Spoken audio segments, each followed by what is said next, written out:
If your cat stops when you say no, you might think they understand you. But what if they don't understand the word at all? And that's exactly why the same behavior keeps coming back. Your cat isn't being stubborn. Your cat is just following instinct. When they scratch your couch, it feels personal, like they're doing it on purpose, but they're not. Scratching helps them stretch their body, clean their claws, and leave scent marks. Your couch just happens to be the best surface in the room. Same with other behaviors. Jumping on counters, that's about height and safety. Knocking things over, that's curiosity and hunting instinct. Waking you up at night, that's because cats are naturally active at dawn and dusk. None of this is bad behavior. It's biology.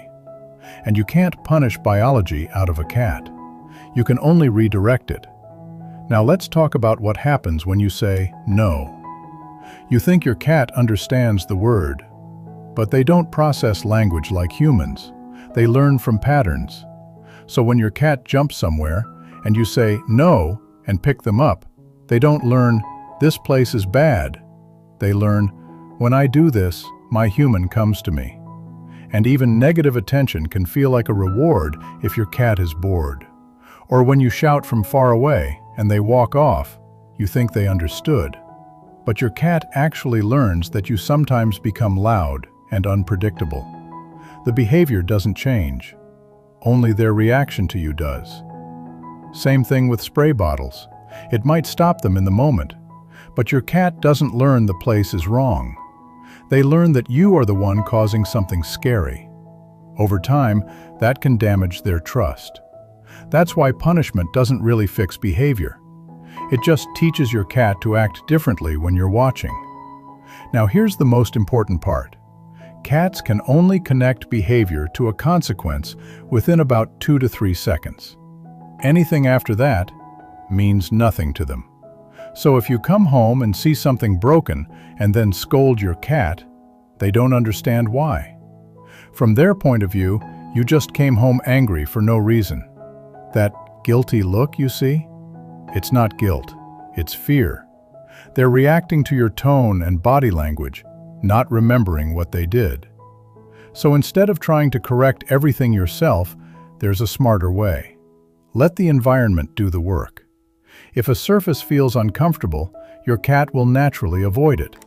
For example, double-sided tape on furniture. Your cat steps on it once or twice and decides it's not worth it. No yelling, no fear, no damage to your bond. Same with motion air sprays. Your cat goes near a spot, air triggers automatically. Now the place feels unpleasant, not you. That's the key difference. You stay the safe person. The environment sets the boundaries. But before fixing behavior, ask one simple question. Why is my cat doing this? Because most of the time, it's an unmet need. Scratching furniture?